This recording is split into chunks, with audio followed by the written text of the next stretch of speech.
And here is the Vegan's Almanac for today, the 8th of July. July 8th is National Blueberry Day. Blueberries are perennial flowering plants native to North America. The berry's color ranges between blue and purple. Blueberries are one of the only fruits that are naturally blue. This is due to a pigment called anthocyanin. Blueberries lower cholesterol levels, promote heart health, and reduce DNA damage, fight aging and cancer, improve brain function, and work against diabetes.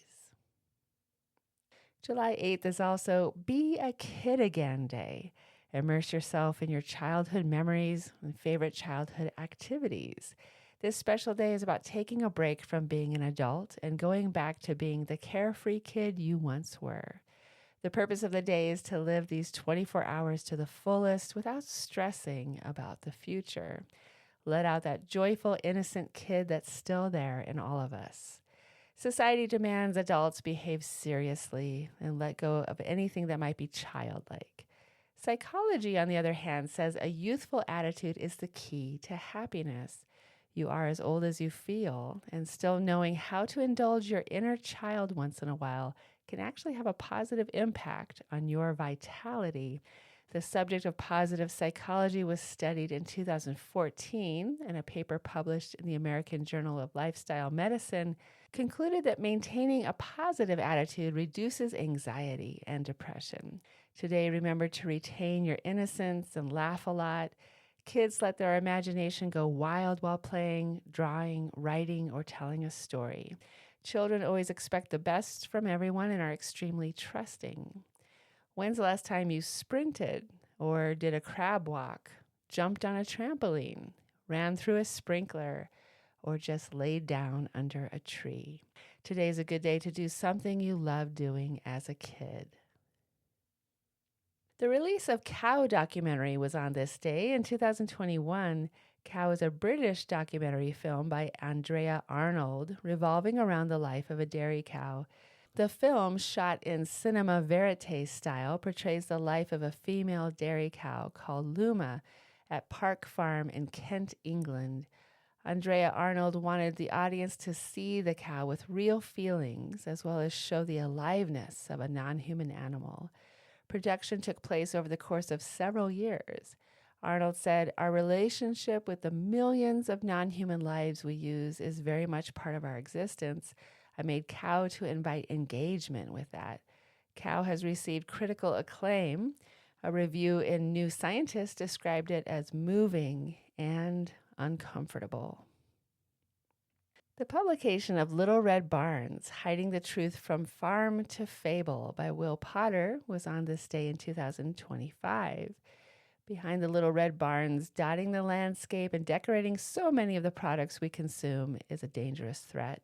This groundbreaking investigation exposes the powerful forces at work to hide the harms of industrial agriculture, its outsized role in the climate crisis, and its links to the global rise of fascism. Little Red Barns is the record of a harrowing journey that took investigative journalist Will Potter from factory farms to international climate summits, from congressional hearings to neo-Nazi fascist groups.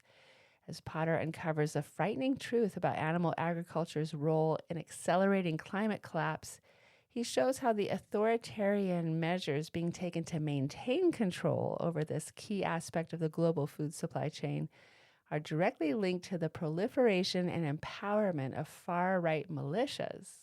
Confronting a maelstrom of disturbing information, he asks searching questions about a journalist's role in the 21st century and the impact of bearing witness in a world in which we are bombarded with news, both real and faked. And here's the meditation for today, remembering the child's love of animals. Bring awareness to the physical body. Begin to observe the quality of the breath.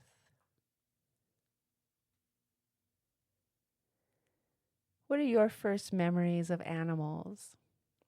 Lying down on the floor next to a dog, the robin on the tree branch outside the window, the surprisingly soft nose of the horse, the cat sunning herself on the porch, the nursing calf, the warm smell when you buried your face in your animal's fur, examining the dead chipmunk on the side of the road and being astonished at the perfect little paws, the perfect face, the soft, shiny, multicolored fur. What are your first memories of animals? And do you remember being told fish don't feel pain, that cows and horses have such thick skin, the spurs and the ear tags and the whips don't hurt them? Were you told animals' brains are so small they don't even have their own thoughts? Being told God made them for us to kill. The image of God on earth has every right to hurt and destroy. But the child knows in his or her heart that each animal is a someone, never something. The child knows that the animal's eyes see, their noses smell, their mouths taste, their ears hear, their skin feels. The child understands that their animals know them, recognize them, are thrilled to see them, and trust them.